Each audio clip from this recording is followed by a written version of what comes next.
جو لوگ کمزور ذہن رکھتے ہیں ساری زندگی فیصلہ ہی نہیں ہوتا، کوئی ڈرتے رہتے ہیں، سہمے وقت گزارتے ہیں اپنے آپ کو فکری یہ جو ایمان ہوتا ہے یہ بندے کو طاقتور کرتا ہے، بندہ مضبوط ہو جاتا ہے۔ مجھے بتائیے نا، جب ایمان پکا ہو کہ روزی دینے والا اللہ ہے تو پھر بندہ کسی مالدار آدمی کے پیچھے کبھی بھاگتا ہے، کبھی کسی بڑے آدمی سے ڈرتا ہے؟ جب اسے پتا ہو کہ عزت اور ذلت اللہ کے دست قدرت میں، پھر وہ سیاستیں سازشیں یہ کام کرتا ہے۔ تو پہلے تو مضبوطی ایمان درکار ہے ہمارے بچوں کے اندر، ہمارے مزاجوں کے اندر۔ جب تک وہ مضبوطی ایمان، حضرت مولا علی شیر خدا کرم اللہ تعالی وجہ الکریم ایک دفعہ بڑے علیل ہو گئے، کمزوری آ جاتی ہے، بندہ بیمار ہو جاتا ہے۔ تو ہمارے ہاں بیمار لوگ بعض اوقات ایسا جملہ بولتے ہیں جو کفر کے زمرے میں چلا جاتا ہے۔ آپ پریشان ضرور ہیں، تکلیف میں ضرور ہیں، لیکن آپ بات وہی کریں گے جو شریعت اجازت دیتی ہے۔ حضرت علی شیر خدا شدید علیل تھے، ایک صحابی تیمارداری کرنے گئے تو حضرت مولا علی کا چہرہ دیکھ کے پریشان ہو گئے، کہنے لگے آپ تو بڑے سخت علیل ہیں، اللہ خیر کرے، اللہ تعالیٰ آپ کو صحت دے۔ تو حضرت علی کہنے لگے تو فکر نہ کر، مجھے اس بیماری سے کچھ بھی نہیں ہوگا۔ نے کہا کیوں؟ فرمانے لگے مجھے نبی پاک علیہ السلام نے فرمایا تھا علی اس وقت دنیا سے جاؤ گے جب داڑھی خون سے رنگین ہو جائے گی،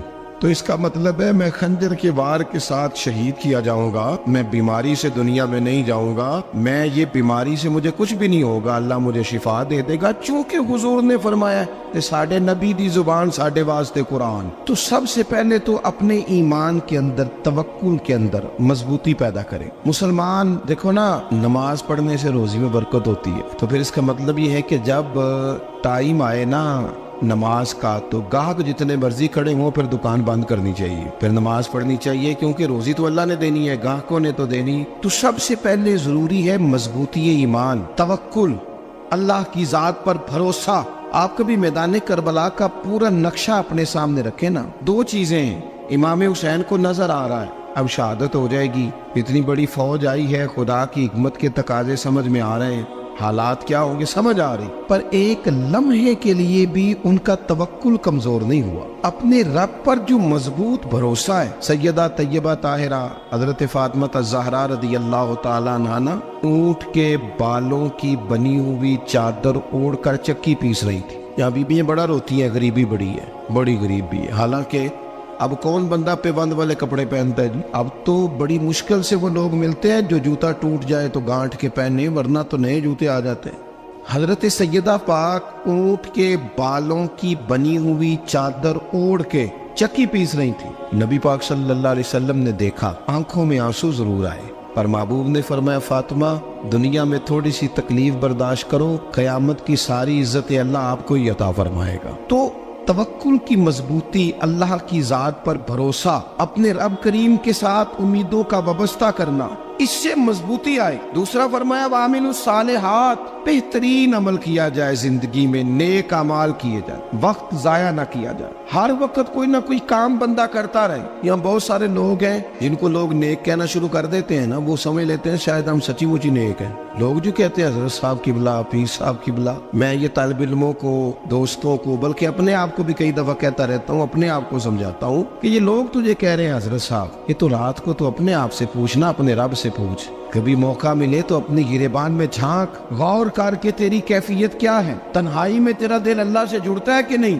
عبادت میں دل لگتا ہے کہ نہیں، خدا کا خوف دل میں رہتا ہے کہ نہیں، غریب کی محبت، عزیزوں قربت والوں کا احساس طبیعت میں موجود رہتا ہے کہ نہیں۔ ویسے تو میرا مطلب ہے، لوگ کہہ دیتے حاجی صاحب آپ بڑے سخی ہیں، تو اس سے تو نہیں نا بندے نے سخی ہونا، سخی تو تب ہونا ہے جب اللہ کی بارگاہ میں مقبول ہوگا۔ اعمال صالحہ، نیک کام، اور وہ کرتا رہے بندہ، کوئی بھی کام اسے نیکی کا مل جائے نا۔ دیکھنا اپنا معیار ہر انسان نے بنایا ہوتا ہے کامیابی کا۔ کچھ لوگوں کا خیال یہ ہوتا ہے کہ بچے میرے پڑھ گئے، اپنی اپنی جگہ پہ سیٹ ہو گئے، میں اب بڑے سکون میں ہوں۔ کچھ کی رائے یہ ہوتی ہے کہ میں نے سب بچے بچیوں کا بیاہ کر دیا ہے، گھر میرا بن گیا ہے، اب میں بڑے آرام میں ہوں، قرار میں ہوں، سکون میں ہوں۔ تو اپنی اپنی رائے ہوتی ہے، لیکن حقیقت وہ ہے، اصل وہ ہے جسے اللہ کے قرآن نے بیان کیا۔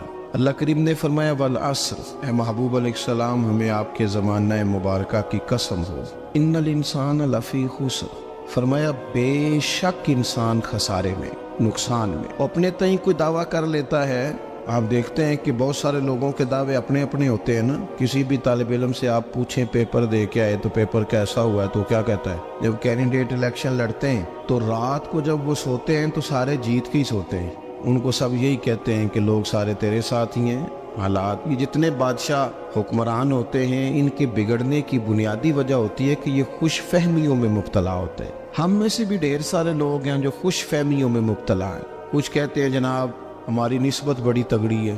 بھئی نسبت تو امام حسین سے تگڑی تو کسی کی نہیں نا. تو ساری رات نماز پڑھتے تھے، روزے رکھتے تھے، اللہ کو یاد کرتے تھے. آپ خالی نسبت پر بیٹھ کر عمل چھوڑ جائیں تو یہ کیسے ممکن ہے؟ تو اپنے اپنے تئیں لوگوں نے معیار کامیابی کے قائم کر لیے ہیں. اللہ فرماتا ہے کہ محبوب مجھے قسم ہو زمانے کی، انسان نقصان میں. یہ دن بدن جو وقت گزار رہا ہے تو اس کا نقصان، اس کا خسارہ، اس کا گھاٹا بڑھتا جا رہا ہے. روز نقصان میں. کتنا کتنا عمر کا حصہ لوگوں نے ضائع کر دیا. کتنے کتنے بہترین لوگ تھے لیکن روزی روٹی کے پیچھے وقت سارا برباد ہو گیا.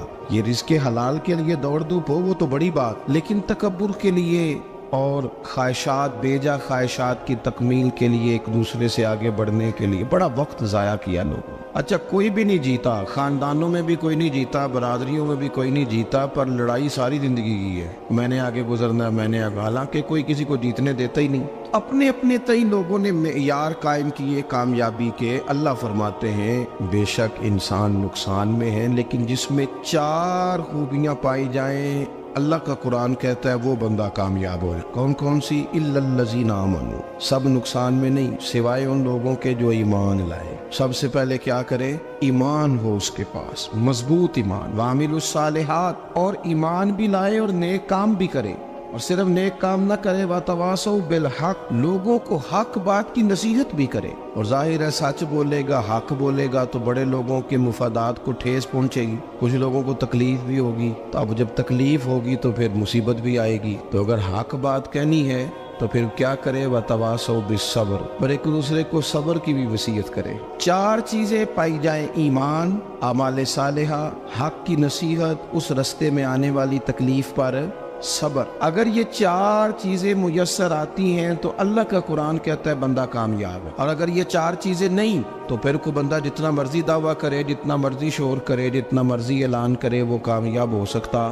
سب سے پہلے تو اپنا ایمان پکا کرے. یہ جو کچی پکی باتیں کرتے ہیں نا لوگ، مسلمان جو ہوتا ہے نا، مسلمان وہ لاوارث نہیں ہوتا، وہ وارث والا ہوتا ہے. اس کا رب ہر وقت اپنی رحمت سے اس کی حفاظت کرتا ہے. مسلمان ہر وقت نبی پاک علیہ السلام کی نگاہ کرم میں رہتا ہے. اسے کمزور باتیں نہیں کرنی چاہیے کہ میرے کو پیچھے چڑھ گیا تو پتہ نہیں کیا ہو جائے گا، برادری مخالف ہو گئی تو پتہ نہیں کیا ہو جائے گا، سچ بول دوں گا تو لوگ پتہ نہیں مجھے مار دیں گے. ایسا ہو نہیں سکتا. چھری حضرت ابراہیم چلائے بھی نا تو حضرت اسماعیل کے حلق پہ چلنا اس نے تب بھی ہے جب اللہ حکم کرے گا. تو اللہ کی حکمت ہوگی، حکمت الہی ہوتی ہے تو کوئی کام ہوتا ہے، ورنہ ہوتا. تو اپنی طبیعت میں مضبوط ایمان، توکل، اللہ پہ بھروسہ، مضبوطی افکار کی، کچی باتیں نہیں. دیکھو نبی پاک صلی اللہ تعالی علیہ وسلم نے فرمایا نیکی کو کبھی حقیر نہیں سمجھنا، کبھی حقارت سے نہیں نیکی کرنی کہ یہ بڑی چھوٹی ہے تو میں اس کو کروں گا. فرمایا کبھی حقیر نہ سمجھنا، نیکی کا کام جو بھی ملے کر دینا. فرمایا اگر بھائی سے مسکرا کے ملو گے بنا تو اس پر بھی اللہ تمہیں صدقے کا ثواب عطا کرے گا. ہم تو اس دین سے کے ماننے والے ہیں جو کہتے ہیں تو گلی سے روڑا اٹھا دے، کانٹا اٹھا دے، کسی کی تکلیف دور کر دے، کسی اس پر گنجائش کر دے، کسی کے لیے آسانی کر دے. جو بھی خیر کا کام میسر آئے پورے دن میں اسے چھوڑے نہیں. صبح گھر سے نکلے، وہ ایک صحابی تھے، غالباً تابعی تھے، تو بازار جاتے اپنے غلام کے ساتھ تو سارا بازار گھوم کے واپس آ گئے. خادم نے کہا جناب کو نہ کوئی خریدا نہ کچھ بیچا. تو آپ سارا بازار گھوم کے آ گئے. فرمانے لگے تیرا کیا خیال ہے؟ میں نے کچھ بھی نہیں کیا. کہا جناب پھر کیا کیا ہے؟ فرمانے لگے تم نے دیکھا جو بندہ بھی گزرا میں نے اس کو کہا السلام علیکم، تو کتنی کو نیکیاں میں جمع کر کے آ گیا ہوں. کوئی خیر جو میسر آئے. ہم سمجھتے ہیں کہ شاید کوئی کروڑ کو روپیہ ہوگا تو پوری مسجد بناؤں گا تو پھر میں نے نیکی کر دی ہے. شاید جناب میں، حالانکہ یہ چھوٹے چھوٹے کام ہے نا، چھوٹے چھوٹے کام، ان کی تو زیادہ ضرورت ہوتی ہے، ان کی تو زیادہ حاجت ہوتی ہے. کوئی آپ رستے میں گزر رہے ہیں تو نیچے کوئی کھڈا بنا ہوا ہے تو اس پر ہم کیا کرتے ہیں؟ گاڑی میں بیٹھ کے تبصرہ کرتے ہیں اے روڈ کھورے کدوں بننا ہے. بھئی ایک کھڈا ہے نا تو آپ نیچے اترے نا تو آپ دھابڑا لیں نا. کئی پکڑے نا، یہ تو 5 منٹ کا کام ہے، یہاں آسانی کر دے نا آپ، اس میں گنجائش کر دیں۔ حضور سید عالم علیہ السلام نے فرمایا، امام راضی نے حدیث لکھی ہے، قیامت کے دن ایک بندے کو اللہ معاف کرے گا تو مالک وہ بندہ عرض کرے گا، یا اللہ میں تو بڑا گنہگار ہوں، کس وجہ سے معافی ہوئی؟ فرمایا رات کے وقت تو گزر رہا تھا، تیرے پیر سے روڑا ٹکرایا تھا، تو نے اٹھایا ادھر ادھر دیکھ کے کہ کوئی اللہ کے کسی بندے کو تکلیف نہ ہو جائے، کہ مالک وہ تو میں نے زمانہ بیت گیا، کوئی اتنی بڑی بات بھی نہیں سمجھی۔ تو رب کریم نے فرمایا تو رات کے اندھیروں میں بھی میرے بندوں کا خیال رکھتا تھا، تو میں تیرا خیال نہ کروں؟ کوئی عمل ہمارے ہاں لوگ کوئی کام نہیں کرتے، بالکل نہیں، کوئی کام نہیں، نہ بڑے نہ چھوٹے نہ سمجھدار نہ ان پڑھ، کچھ بھی نہیں، نشستن گفتن برخاستن، بیٹھو راج کے گپے مارو، تبصرے کرو، فلانا کچھ نہیں کر رہا، فلانا کچھ نہیں کر رہا، اس کے بعد اٹھ کے چلے جاؤ۔ کچھ کریں، وعملوا الصالحات، نیکیاں جمع کریں زندگی میں، خزانہ بنائیں، خزانہ، اپنی ڈیوٹیاں اپنی ذمہ داریاں پوری کریں، ہر وقت کام، ہر وقت ذمہ داری، ہر وقت ڈیوٹی۔ لیکن نا امام حسن اور حسین، ان کی آپ کبھی زندگی کا مطالعہ کریں، فرض نماز کے علاوہ 100 رکعت نماز نفل روز پڑھنی ہے، پتہ کرنا ہے غریب کہاں کہاں ہیں، ان کا خیال رکھنا ہے، اور نیرے پیسے نہیں دینے۔ ہمارے یہاں لوگ غریبوں کو پیسے ضرور دیتے ہیں، عزت نہیں دیتے، ان کو 4 پیسے کی مدد ضرور کر دیتے ہیں، پر عزت نفس کا خیال نہیں رکھتے۔ امام زین العابدین رضی اللہ تعالیٰ عنہ فرماتے ہیں، گزر رہے تھے، آپ دیکھیں نا، امام غزالی حدیث لائے ہیں کہ بندہ اور کچھ نہ کرے، کسی مومن کا دل راضی کر دے تو اللہ 60 سال کی نفلی عبادت کا ثواب عطا کرتا ہے۔ دل بدستاور کی حج اکبر است، از ہزارہ کعبہ یک دل بہتر است۔ کسی کا دل خوش کر دینا،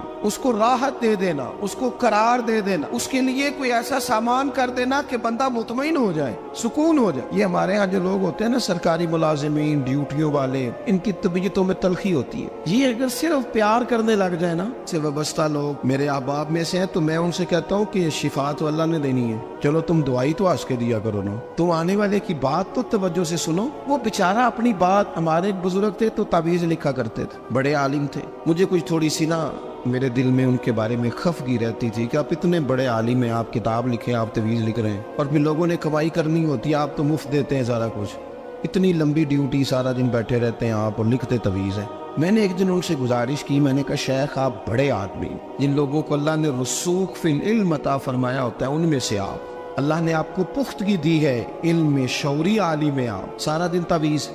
فرمانے لگے یار میں تعویذ نہیں لکھتا، اصل مسئلہ یہ ہے کہ جو تعویذ لینے آتا ہے وہ اپنا سارا دکھ سناتا ہے، تو میں تعویذ نہیں لکھتا، میں نہ بس لوگوں کے کلیجے ٹھنڈے کرتا ہوں، میں کسی کا، اب تو بچوں کے پاس ٹائم ہی نہیں، وہ تو ابا کا دکھ نہیں سنتے، تو بیٹھتے ہی نہیں۔ اماں کہہ رہی ہوتی ہے کہ پتر کو 10 منٹ میرے پاس بھی بیٹھا کر، لیکن پتر مصروف بڑا، ویڈیو چڑھانی ہے اس نے۔ ہم الجھ گئے، یہ چیزیں انسان کو نفسیاتی طور پر کمزور کر دیتی ہیں، جو لوگ زیادہ یہ کام کرتے ہیں ان کے حافظے کمزور ہو جاتے ہیں، وہ الجھ جاتے ہیں، انہیں پتہ نہیں ہوتا رات میں نے کیا کہا تھا، صبح میں کیا کہہ رہا۔ ہر وقت نہیں، ضرورت کے وقت، ہر ٹائم نہیں، مخصوص اوقات میں۔ حضرت امام زین العابدین رضی اللہ تعالیٰ عنہ فرمانے لگے، ہم گزر رہے تھے، امام حسین ساتھ تھے، تو رستے میں نہ کچھ غربا، غریب لوگ بیٹھ کے کھانا کھا رہے تھے، کہتے ہماری ان پر نظر پڑی، تو انہوں نے حضرت امام حسین رضی اللہ تعالیٰ عنہ سے کہا حضور آئیے تشریف لائیے کھانا کھائیے۔ وہ ضروری نہیں ہوتا آپ کو سب کا کھانا پسند ہی آئے، ٹیسٹ اپنے اپنے ہوتے ہیں، یہ ضروری تو نہیں۔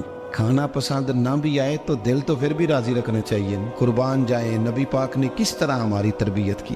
حضرت عائشہ صدیقہ رضی اللہ تعالیٰ عنہ فرماتی ہیں، کریم محبوب کا میں نے یہ طریقہ دیکھا کہ اگر کھانا ناپسند ہوتا تو چھوڑ دیتے، پر کبھی اس میں سے نقص نہ نکالتے، عیب جوئی نہ کر۔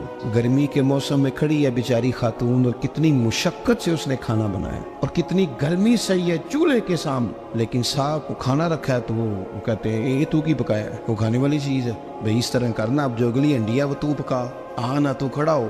یہ پتہ چلی یہ کام کتنی مشقت کا ہے۔ زندگی میں کچھ تھوڑا سا دوسروں کا خیال رکھنا، یہ بھی تو دین کا حصہ ہے۔ آپ اپنی زندگی میں ہمیشہ اپنے لیے سوچیں، کسی اور کا سوچیں ہی نہ۔ تو میرے عزیز یاد رکھیں گے آپ، امام زین العابدین کہتے ہیں نبی پاک صلی اللہ تعالیٰ علیہ وآلہ وسلم نے نا حضرت امام علی مقام کی، امام حسن اور حسین کی اس طرح سے کچھ تربیت فرمائی تھی کہ غریب پروری ان کے اندر رچ بس گئی۔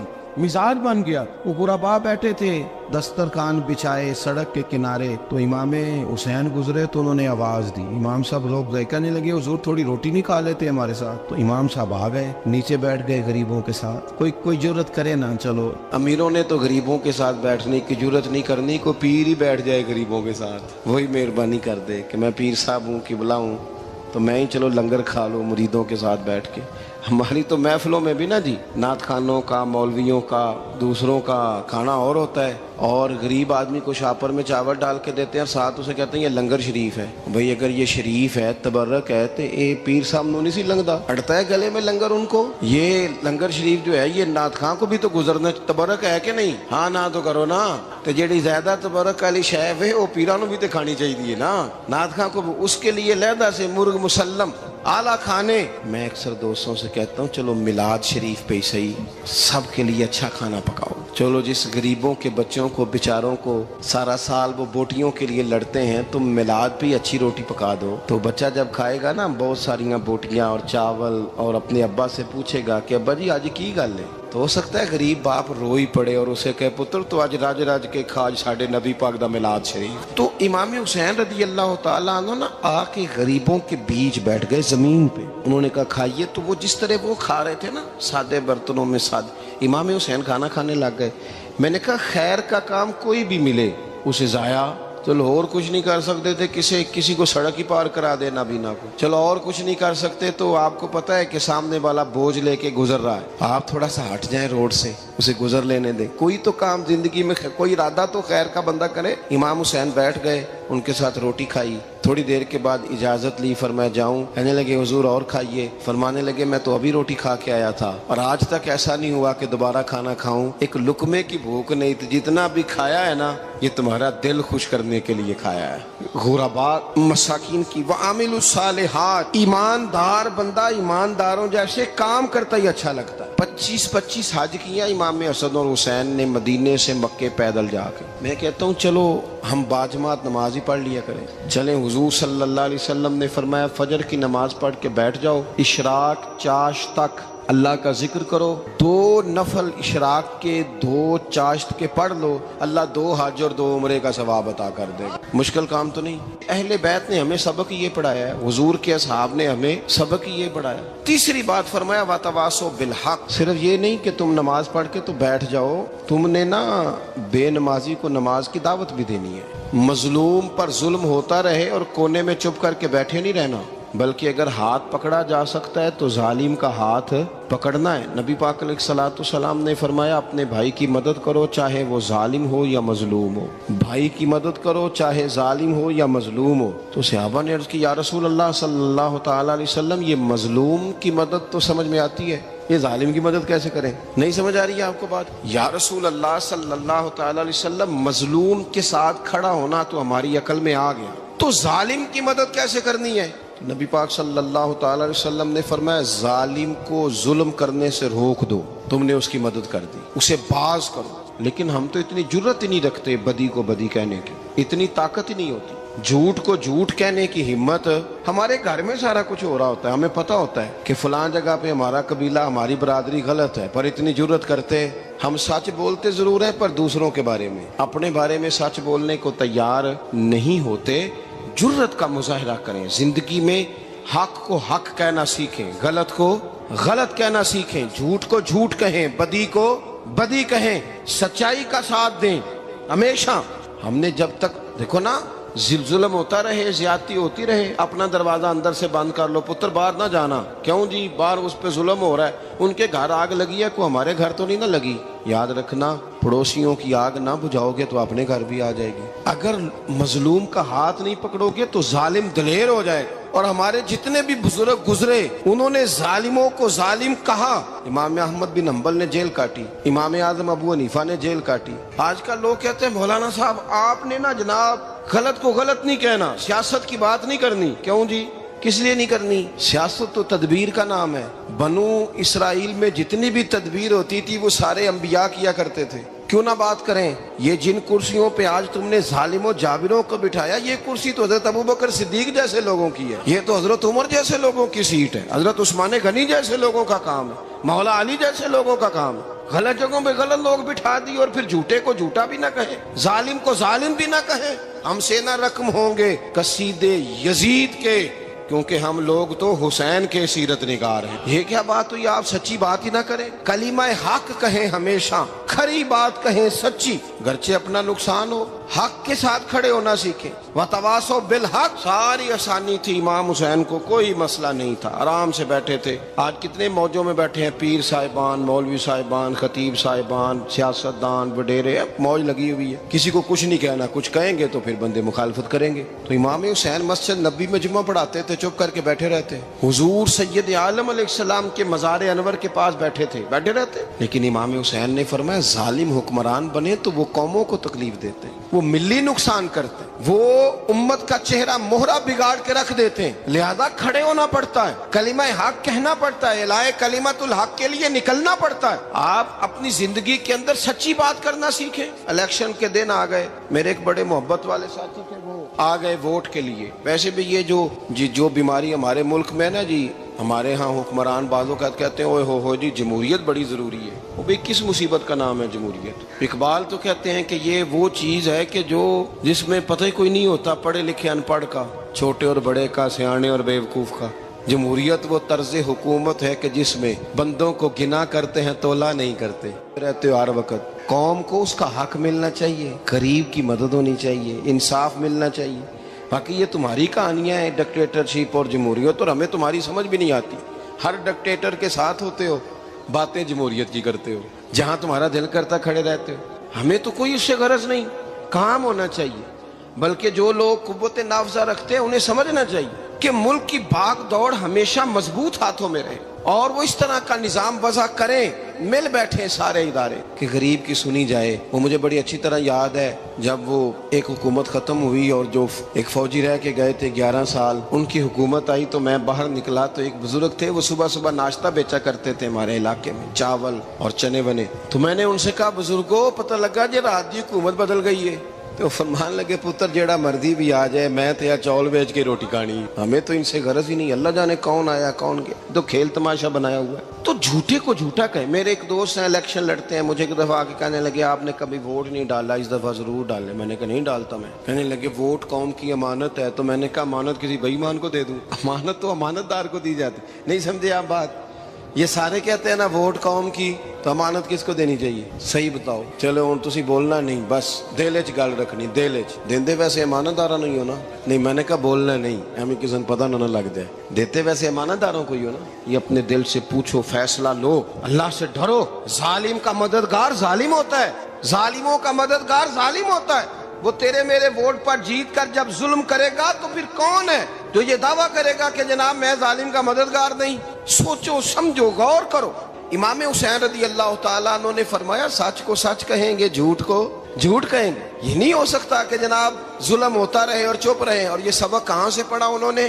مولا علی شیر خدا سے۔ جب حضرت عثمان غنی رضی اللہ تعالیٰ عنہ پر بلوائیوں نے حملہ کیا نا، تو چونکہ حضرت عثمان غنی خالو تھے امام حسن اور حسین کے، حضرت عثمان خالو ہیں، سگے خالو ہیں، تو حضرت مولا علی شیر خدا نے یہ نہیں کہا کہ پتر اتنے بندے آ گئے ہیں، تلواریں ہیں، محاصرہ ہے، باہر نہ نکلنا، بلکہ حضرت مولا علی نے خود اپنے دونوں بیٹوں کو تلواریں پکڑائیں اور حضرت عثمان غنی کے دروازے پہ کھڑا کر کے کہا پتر خیال رکھنا تمہارے ہوتے ہوئے کوئی بھی شخص حضرت عثمان غنی کا دروازہ نہ کراس کر پائے۔ خود اپنے بچوں، ہر جنگ میں حضرت علی ساتھ لے کے جاتے تھے۔ ہم تو بچوں کو دلیری سکھاتے ہی نہیں، بزدل۔ اور کچھ ہمیں بابے مل گئے، وہ کہتے ہیں منڈے نو سایا ہے، میں کہ بابے نو آپ سایا ہے، انہوں بھی کرو دم کراؤ، اس کو نظری سایہ آتا ہے۔ کیسے نادانوں سے پالا پڑ گیا۔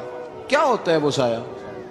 اچھے بھلے سیانے نوجوان بتی بند کر کے اندر لیٹا ہوا ہے بچہ، بابا کہہ گیا انہوں سایہ ہے۔ بابا کہڑا کہہ گیا جڑا باہر روٹی لین آیا سی، بھی ایڈی پہنچی سرکار ہوندی تے ٹکر ہی گھر کھا لیندی۔ لوگوں کے قسمت کا حال بتاتا ہے، اپنی اتنی خراب ہے کہ مانگتا پھرتا ہے۔ کیا مذاق بنایا ہم نے اپنے ساتھ۔ تھوڑے سمجھدار ہو جائیں، ہر بندے کی بات کا اثر قبول نہ کیا کریں۔ مومن کے پاس طاقتیں ہوتی ہیں، جو جدھر لگاتا ہے چپ کر کے لگ جاتے ہو۔ ان الذین قالوا ربنا اللہ ثم استقاموا تتنزل علیہم الملائکہ، اللہ کہتا ہے تو ڈٹنا سیکھ، رب کا نام لے کے ڈٹ جا، رب تیری مدد کے لیے فرشتے بھی نازل کر دے گا۔ فرمایا یہ نبی مومنوں کے جانوں سے بھی زیادہ قریب ہے۔ ہم بڑا عام لفظ بولتے ہیں کہ فلاں چیز میرے دل کے بڑی قریب ہے، میری سوچ کے بڑی۔ جو لوگ دل کے قریب ہوتے ہیں ان کے پاس اٹھنے بیٹھنے کو دل کرتا ہے۔ تو اللہ کریم نے قرآن پاک میں فرمایا کہ یہ پیغمبر صلی اللہ علیہ وسلم تمہاری جانوں سے بھی تمہارے قریب ہے۔ اور حضور نے وضاحت کر دی، نبی پاک نے وضاحت کر دی۔ حضور نے فرمایا لا یؤمن احدکم حتی اکون احب الیہ من والدہ وولدہ والناس اجمعین، او کما قال نبی صلی اللہ علیہ وسلم۔ فرمایا تم میں سے کوئی اتنی دیر تک مومن ہو ہی نہیں سکتا جب تک ہر چیز سے بڑھ کر مجھ سے پیار نہ کرے۔ ایک مثال دے لوں، بات آسان ہو جائے گی۔ جس گھر کے اندر پیسہ بے شمار ہو، دولت بے شمار ہو، مکان ایک نہیں چار ہو، اور دنیا کی ساری آسانیاں گھر میں موجود ہو، سارے دوست میری بات پہ توجہ کرنا، ہر شے ہو، بینک بیلنس بھی ٹھیک ٹھاک ہو، بچوں کا فیوچر سیف ہو، لیکن گھر کے اندر میاں بیوی کی صلح نہ ہو، بچے کہتے ہیں گھر میں ہر چیز ہے پر امی اور ابا کا جھگڑا ہر وقت جاری رہتا ہے، وہ گھر صحیح چلتا ہے؟ ہم نے بولنا اس لیے نہیں کہ یہ باتیں لوگ، یہ گھر کے اندر کی باتیں ہیں نا۔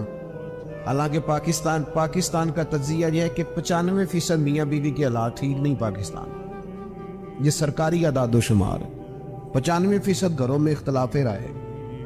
یہ بات ذہن میں بٹھا لیں کہ میاں بیوی کا اگر اتفاق نہیں نہ ہوتا تو وہ کہیں کہ گھر میں کوئی بھی خوشی رہے گی تو یہ ممکن ہی نہیں، یہ سوال ہی نہیں پیدا ہو۔ 6 بچے ہوتے ہیں اور شادی کو 24 سال گزر جاتے ہیں، پھر بھی طلاق ہو جاتی ہے، اس لیے کہ میاں بیوی کے لیے سب سے ضروری چیز آپس کی محبت ہے۔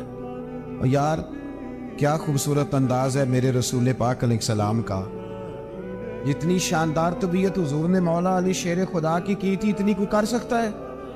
اور جتنی اعلیٰ ترین تربیت اور حسن سیدہ فاطمہ کو اللہ نے دیا کسی اور کو مل سکتا ہے؟ لیکن میرے نبی پاک علیہ السلام نے ان کی شادی کے بعد ان کو اکٹھے بٹھا کے ان کے سر آپس میں جوڑ کے ہاتھ اٹھا کے دعا کی تھی کہ اے اللہ ان کے درمیان محبت پیدا فرما دے۔ میاں بیوی کے درمیان جو سب سے اہم چیز ہے وہ محبت ہے۔ بچے کہتے ہیں ہم کدھر جائیں، ابا کی سنیں کہ اماں کی سنیں؟ اور اکثر گھروں میں بچوں کی تربیت رک جاتی ہے اس لیے کہ میاں بیوی کا سلوک نہیں ہوتا، تباہی اتر جاتی۔ گھر کے اندر ہر شے ہے پر ان کا پیار نہیں۔ پتہ یہ چلا کہ گھر میں محبت نہ ہو تو گھر نہیں چلتا۔ اگر محبت کے بغیر ایک گھر نہیں چل سکتا تو محبت مصطفیٰ کے بغیر دین کیسے چلے گا؟ گھر نہیں چلتا میرے بھائی، ٹوٹ جاتا ہے، بکھر جاتا ہے۔ سارا کچھ ہونے کے باوجود میں نے مردوں کو روتے ہوئے دیکھا ہے، عورتیں تو روتی ہیں، میں نے مردوں کو روتے ہوئے دیکھا